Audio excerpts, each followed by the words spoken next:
Looking back now, I think it was destiny that me and my wife had that argument.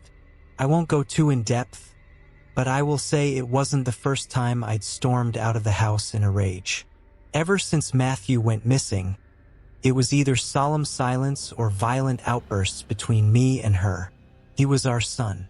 The one thing in this world we were supposed to protect with every ounce of strength in our bodies, only for him to disappear right below our noses.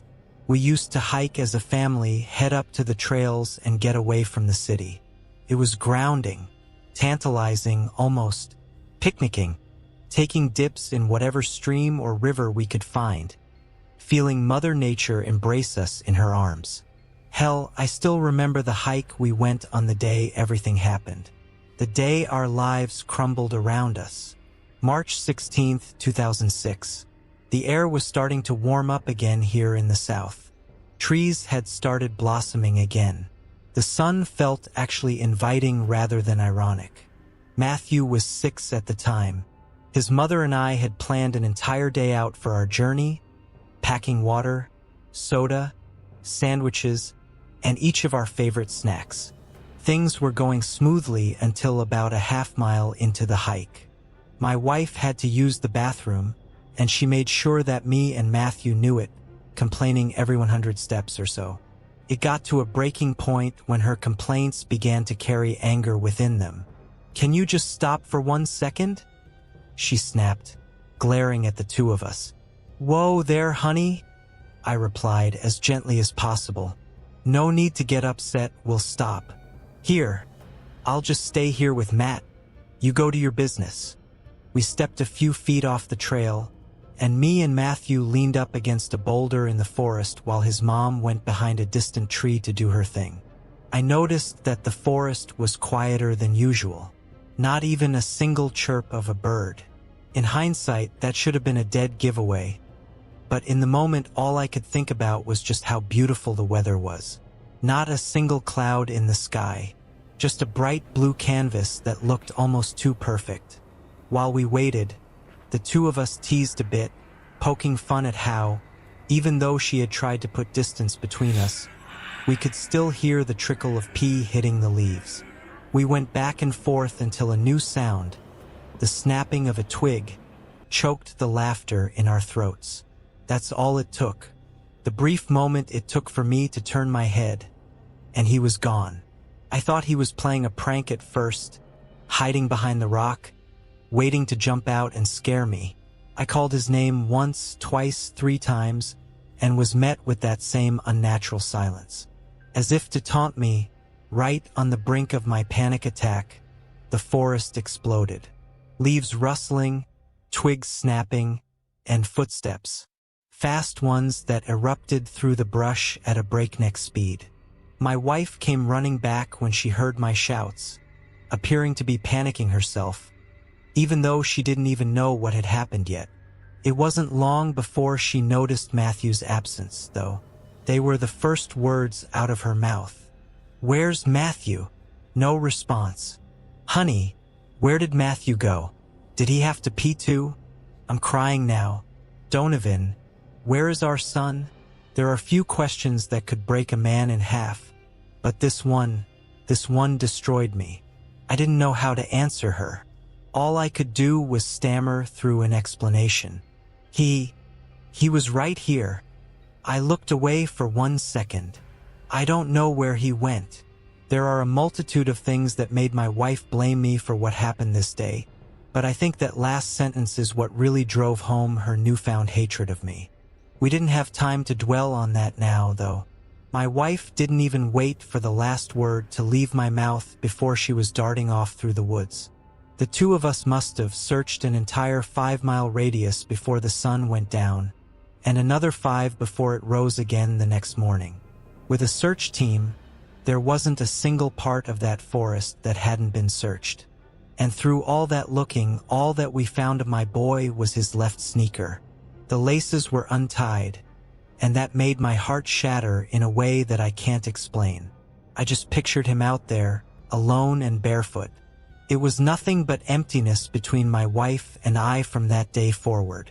I wanted our love to continue, but she had checked out entirely. We were both alone in the same rooms. I think what kept us together were the search efforts. In some sort of twisted way, it was like a hobby for us to search the woods, to pin up posters, to maintain hope. I swear it was like we were being toyed with every time we went back to that forest. Maybe it was just our minds breaking. Maybe we really were hearing our son call for us just beyond our reach. Maybe that's what kept us there. Illusion can only take you so far, though, and after years of enduring that illusion, I think both of our tanks were running on empty. That's probably why the arguments started. We argued before, but now those spats had teeth. Personal, ugly, marriage-ending spats. We never tried for another child. Felt like betrayal, like we were abandoning the old for something new. Matthew was gone. There was nothing left for us. Each fight brought us closer and closer to the thread we had been hanging from for the last year. So when last night's argument began, I knew that thread had been severed. Instead of the usual screaming match, we just agreed with each other. Agreed that we had reached the end. There was a calmness around us. Not a good calm. The kind of calm that comes right before the explosion of sound. And I wasn't going to be around for that bang. So I left, unsure of what to do. Though I'd been sober for 8 years at this point, I found it extraordinarily difficult to resist the buried urge. I can't even say it was by luck that I came across my son's missing person poster on the way to the local bar. Maybe in some alternate reality I would have taken a different path. Walked past a store I'd never seen before. But the truth is, I'd walked this route 1,000 times. Watched my son's face get replaced by advertisements and missing pets.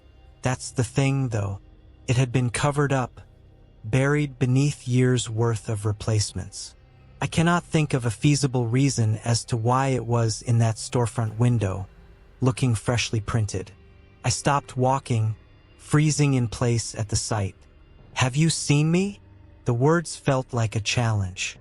I was sick of things taunting me, sick of feeling alone, sick of feeling blamed, and sick of not having my goddamn son. I didn't need to be pissed drunk to find the will to go back to that forest.